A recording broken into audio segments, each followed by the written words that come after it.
Bem-vindo ao podcast do Aposente aos 40.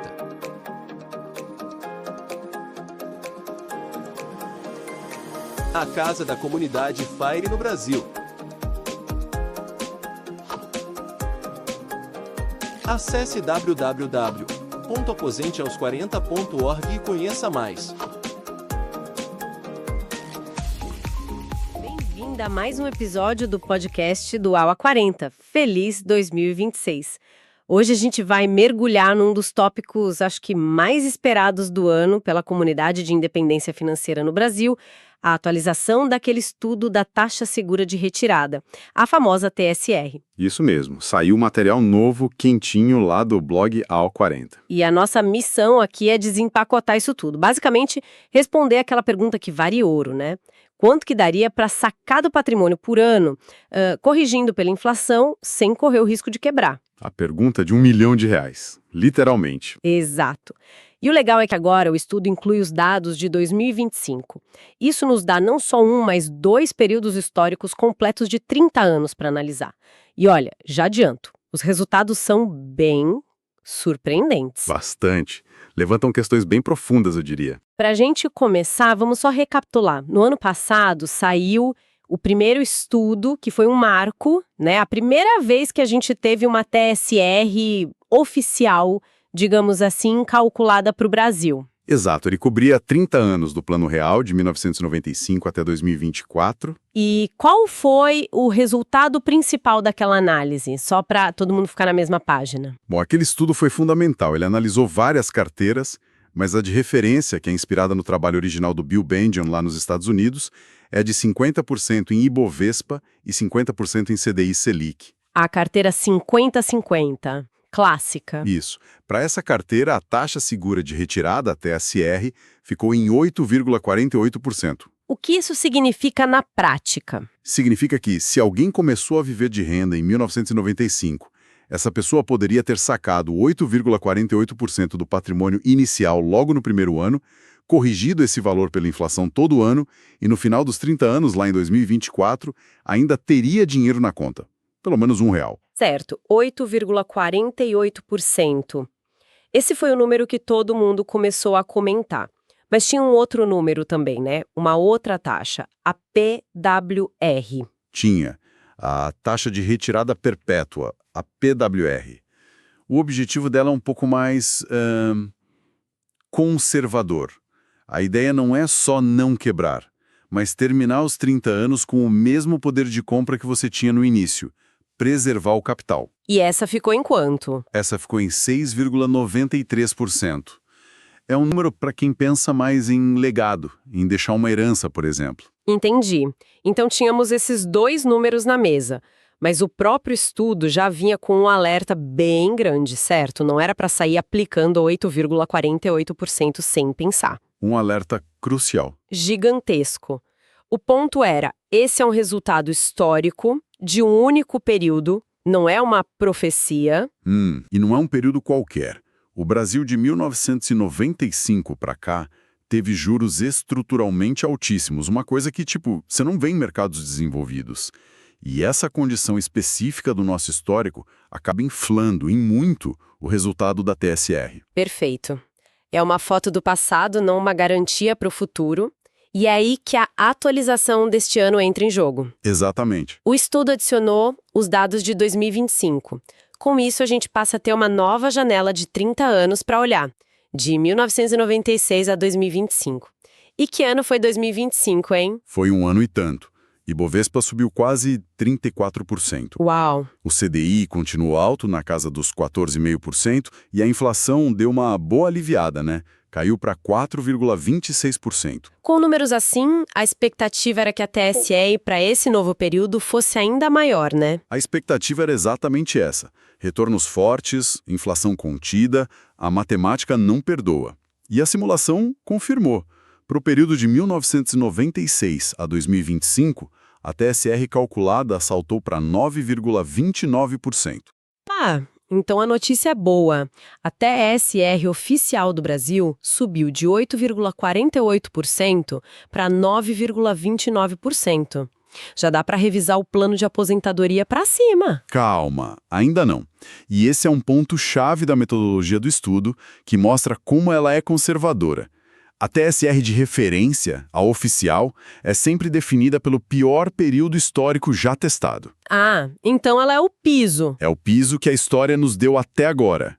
Como 8,48%, que é do período anterior, é menor que o novo valor de 9,29%, a TSR de referência para o Brasil continua sendo 8,48%. Entendi. A gente só muda a referência se aparecer um período de 30 anos pior do que o primeiro que foi medido. Faz sentido, é uma abordagem segura. Exato. O estudo basicamente diz, olha, encontramos um período ainda melhor, mas a nossa régua de segurança continua sendo o momento mais difícil que já vimos. Certo. Mas sabe, mesmo com essa trava, algo ainda me incomoda. Esse número de 8,48%, ele ainda parece, sei lá, um pouco frágil. Você mesmo disse que ele nasceu num período de juros anormais. Sim. Meu receio é, e se a pessoa se aposenta bem na hora errada? Se ela pega uns 2 ou 3 anos de mercado ruim logo de cara? Esse plano de 8,48% teria aguentado? Parece que tem uma armadilha escondida aí. Você colocou o dedo na ferida. Essa armadilha tem nome e é de longe o maior pesadelo de quem vive de renda. Chama-se risco da sequência de retornos. Em inglês, o pessoal chama de SORR. Risco da sequência de retornos? O que é fascinante e, ao mesmo tempo, assustador nesse conceito é que, na fase de saques, a média dos seus retornos ao longo de 30 anos importa muito, mas muito menos do que a ordem em que eles acontecem. A ordem. Quer dizer, ter azar no começo pode estragar tudo, mesmo que o futuro seja brilhante. Exatamente. Pense em começar uma maratona com uma torção grave no tornozelo logo no primeiro quilômetro. Péssimo começo. Mesmo que você seja um atleta incrível e se recupere depois, o tempo e a energia que você perdeu no início, mancando, podem te tirar da corrida para sempre. Nos investimentos é igual. Se você se aposenta nos primeiros anos, o mercado só cai, você é forçado a vender seus ativos na baixa para pagar as contas. E isso corrói a base do patrimônio, né? Corrói de uma forma desproporcional. É um golpe do qual a carteira pode nunca mais se recuperar, mesmo que os 27 anos seguintes sejam espetaculares. Nossa, isso é genuinamente assustador. A sensação é que o plano de uma vida inteira pode depender de um cara ou coroa, do momento exato em que a pessoa decide parar de trabalhar. É por isso que olhar só para o resultado histórico, como o de 8,48%, é perigoso. Ele é só uma foto de uma sequência que por acaso deu certo, e as outras milhares de sequências que poderiam ter acontecido. Certo. Então, como a gente se protege disso? Como é que se planeja contra o azar? A ferramenta para isso, para quantificar e se proteger desse risco, é a simulação de Monte Carlo. Monte Carlo, o famoso método. Exato. Em vez de olhar só para a única sequência que a história nos deu, o método cria milhares, dezenas de milhares, de histórias alternativas. Ele pega todos os retornos anuais que a gente já teve, os bons, os ruins, os péssimos, e embaralha tudo aleatoriamente, criando novas sequências de 30 anos. Ah, entendi. É como se ele testasse o plano contra os piores e melhores cenários possíveis, mas usando os ingredientes que a nossa própria história já forneceu. Perfeito. E nesses testes de estresse, a gente precisa de uma meta, né? Qual seria uma taxa de sucesso aceitável? Bom, a prática comum em planejamento financeiro, e a que o estudo adota, é buscar uma taxa de sucesso de 95%. 95%? O que isso quer dizer? Quer dizer que, em 95% de todas essas milhares de sequências aleatórias, o seu patrimônio não acabou antes do fim do período. Você só quebraria nos 5% piores cenários imagináveis, nas piores combinações de anos ruins possíveis. Ok, 95% de chance de sucesso me parece um nível de segurança bem robusto. Então a pergunta de R$1 milhão muda de figura. Muda completamente. Não é mais qual foi a TSR histórica, mas sim qual é a TSR que sobrevive a 95% desses universos alternativos e nos protege do azar. E aí, o que acontece quando a gente roda os números brasileiros no Monte Carlo? Aquele 8,48% se sustenta? Ele não apenas desmorona, ele é pulverizado. O resultado da simulação de Monte Carlo, buscando essa robustez de 95%, aponta para uma TSR de 3,78%? sim, 3,78%. Uau, que diferença! A gente saiu de um histórico de 8,48% para um ajustado ao risco de 3,78%? Isso é menos da metade. Mas como isso é possível?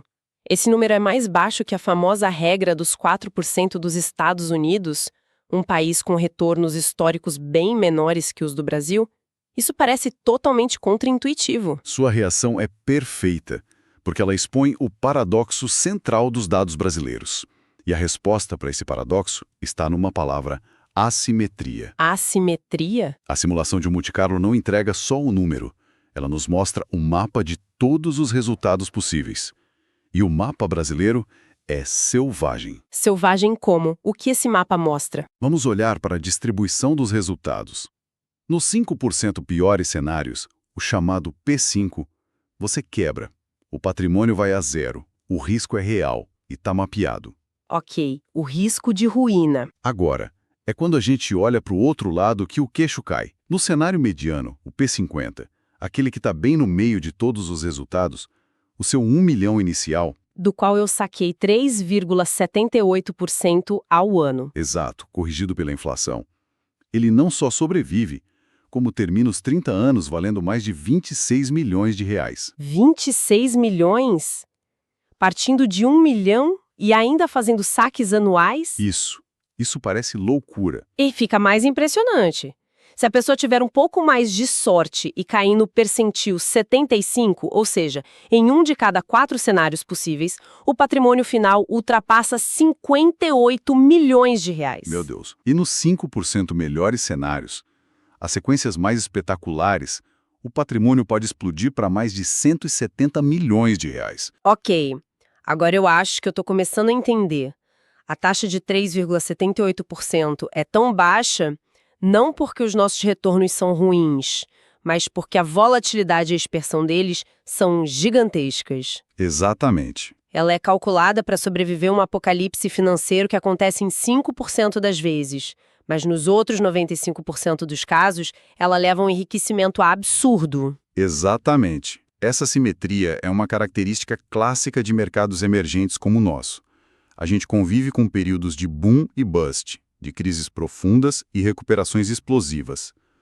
Os anos ruins são devastadores, mas os anos bons são tão espetaculares de um jeito que você não vê em economias mais estáveis. Então a taxa de 3,78% é o preço que se paga para sobreviver ao bust. E, por consequência, se beneficiar absurdamente do boom. Isso. Levanta uma questão prática muito interessante.